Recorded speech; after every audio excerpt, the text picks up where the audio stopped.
6월 9일 화요일 새벽 영상 예배에 나오신 일산교회 성도님들을 진심으로 환영합니다. 하나님 말씀 받겠습니다. 이 복된 시간 우리에게 주시는 하나님의 말씀은 스바냐 1장 1절부터 3절까지 말씀입니다. 스바냐 1장 1절부터 3절까지 말씀, 구약성경 1306면에 있습니다. 냉담한 이들의 결말이라는 제목으로 말씀을 나누겠습니다. 스바냐 1장 1절부터 3절 제가 봉독하겠습니다. 아몬의 아들 유다 왕 요시야의 시대에 스바냐에게 임한 여호와의 말씀이라. 스바냐는 히스기야의 현손이요 아마랴의 증손이요 그다랴의 손자요 구시의 아들이었더라. 여호와께서 이르시되 내가 땅 위에서 모든 것을 진멸하리라. 내가 사람과 짐승을 진멸하고 공중의 새와 바다의 고기와 거치게 하는 것과 악인들을 아울러 진멸할 것이라. 내가 사람을 땅 위에서 멸절하리라. 나 여호와의 말이니라. 아멘. 사랑합니다. 스바냐 말씀을 통해서 오늘 새벽 은혜 받기를 원합니다. 이 스바냐서는 3장으로 구성된 굉장히 짧은 책인데요, 짧지만 굉장히 많은 내용을 담고 있는 책입니다.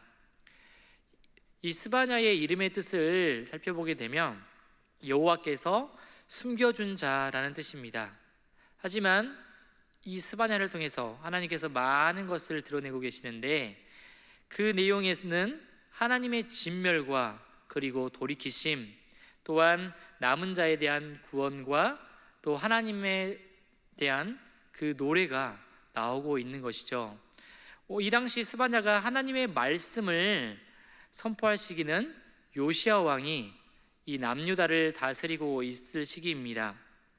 제16대 왕이었던 요시야가 종교개혁을 통해서 이스라엘을 변화시키는데, 정말 결론적으로 얘기를 하자면 이 종교개혁을 위해서 하나님께서 스바냐를 통해서 말씀을 주셨던 것이죠. 당시 남유다는 정치적으로 아수르의 속국에 있었습니다. 하지만 이 아수르는 당시에 여러 가지 외부적으로 많은 어려움이 있었고, 따라서 이 남유다에 대한 어떤 정치적인 견제, 이런 것들이 너무 부족한 상황이었습니다. 따라서 요시야가 용기를 내고 종교개혁을 일으키게 되는데, 당시 이 유다는 14대 므낫세 왕부로부터 시작해서 3대로 걸쳐서 아주 암흑기를 거치고 있었습니다. 경제적으로도 매우 빈곤하였고 영적으로도 매우 어두운 상태였었죠. 왜 그랬을까요? 이들은 이전에 섬기던 우상뿐만 아니라 아수르에서 들어온 일월 성신을 형상화한 그 우상까지도 섬기고 있던 시기였습니다. 그래서 요시야는 16세의 나이로 왕이 된 이후에 이 종교개혁을 통해서 다시 한 번 더 하나님의 말씀으로 이스라엘을 일으키려고 하고 있습니다. 이 스바냐를 통해서 말씀을 주시는데, 하지만 그 말씀은 장밋빛 미래만을 예언하고 있지는 않습니다. 오늘 2절 말씀을 보면 하나님께서 여호와께서 이르시되 내가 이 땅 위에서 모든 것을 진멸하리라 라고 말씀을 하고 계십니다. 이 진멸하리라는 말씀을 통해서 이스라엘의 심판이 있을 거라고 말씀을 하시는데, 이 이방 민족에 대한 심판, 남유다에 대한 심판 이전에 온 세계에 대한 멸망이 있을 것이라고 먼저 말씀을 하고 있는 것입니다. 온 세상을 심판하시겠다라는 이 무서운 말, 창세기의 말씀을 생각해 보면 매우 유사하다는 것을 알 수 있습니다. 하나님께서 창세기에서 홍수로 세상을 심판하시기 이전에 세상을 진멸하리라고 말씀을 하시는데요, 홍수가 있기 전에 이 홍수에 대한 심판, 바로 스바냐 1장 3절과 이 창세기 6장에서 9장의 말씀을 비교를 하자면 매우 유사한 내용들이 있습니다.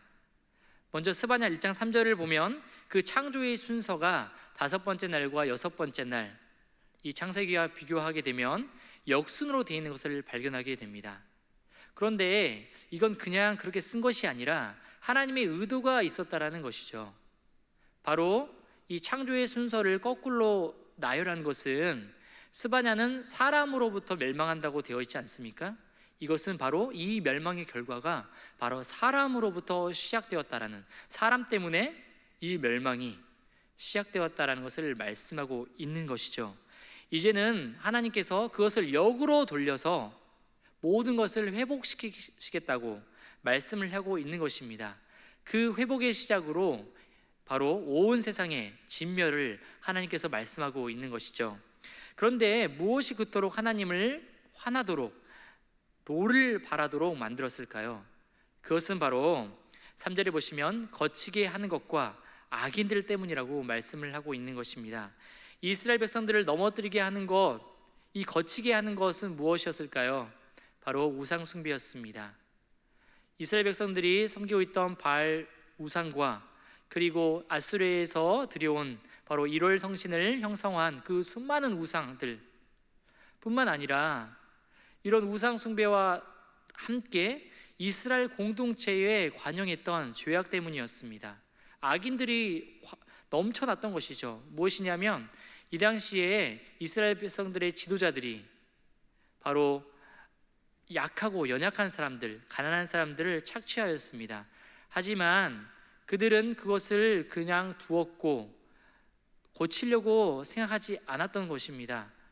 점점 이스라엘 백성들은 그들의 삶은 피폐해지기 시작한 것이죠.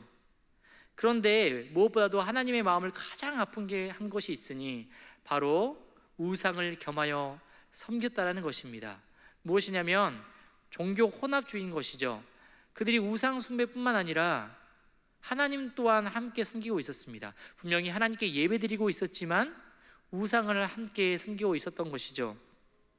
그들의 예배는 형식은 있었으나 그들의 온전한 마음을 하나님께 드리지 못했던 것입니다. 열왕기 22장을 보면 그들에게는 율법조차 없었던 것입니다.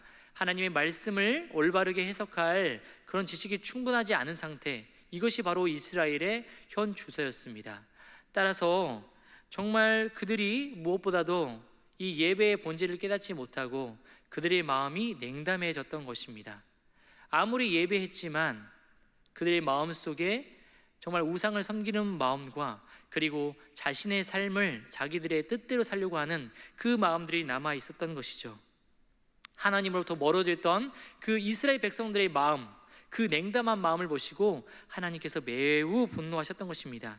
결국에는 심판이 시작되었고 온 세계는 이제 멸망하게 되었습니다. 하나님의 진노가 얼마나 컸는지 짐작할 수가 있을 것이죠. 사랑하는 일산교회 성도 여러분, 하나님과 동행하고 계십니까? 정말 매주 예배 드리고 우리가 하나님의 말씀도 읽고 그렇게 살아가고 있지만 정말 하나님의 마음을 헤아리고 하나님의 뜻대로 살려고 노력하고 계시는지요? 저 또한 제 자신을 돌아봤을 때에 정말 매일 말씀 가운데 거하고 있지만, 말씀을 읽으려고 노력하고 있지만 정말 하나님의 뜻을 온전히 헤아리고 있는지 돌이켜본다면 부끄러울 때가 많습니다. 하나님이 원하시는 것은 온전히 예배하는 것입니다. 그 냉담한 마음이 아니라 온 전심으로 하나님 앞에 나오는 것입니다.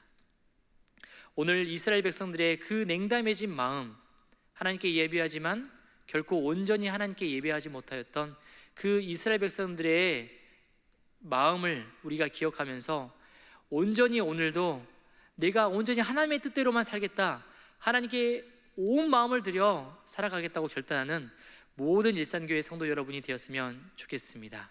제가 기도하겠습니다. 사랑해 주님 감사합니다.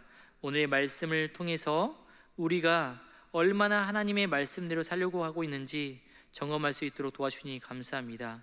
이스라엘 백성들이 하나님께 예배하며 하나님을 위한 삶을 살려고 노력했습니다. 하지만 결국 돌아보니 그들은 우상 숭배를 끊지 못하였고 자신의 삶을 온전히 하나님께 드리지 못하였습니다. 그 결과 그들의 마음은 결과적으로 냉담하여졌고 하나님으로부터 떠날 수밖에 없었습니다. 하나님, 우리가 그렇지 않길 원합니다. 온전히 주님만을 바라보길 원합니다. 오늘도 살아갈 때에 하나님, 습관적으로 말씀 읽고 습관적으로 우리가 그렇게 살아가는 것이 아니라 온전히 주의 말씀 가운데 거할 수 있도록 도와주시옵시고, 하나님의 뜻이 무엇인지 분별하여서 하나님과 깊이 사랑하고 교제하는 오늘의 시간이 될 수 있도록 인도하여 주시옵소서. 사랑이 많으신 예수님의 이름으로 기도합니다. 아멘.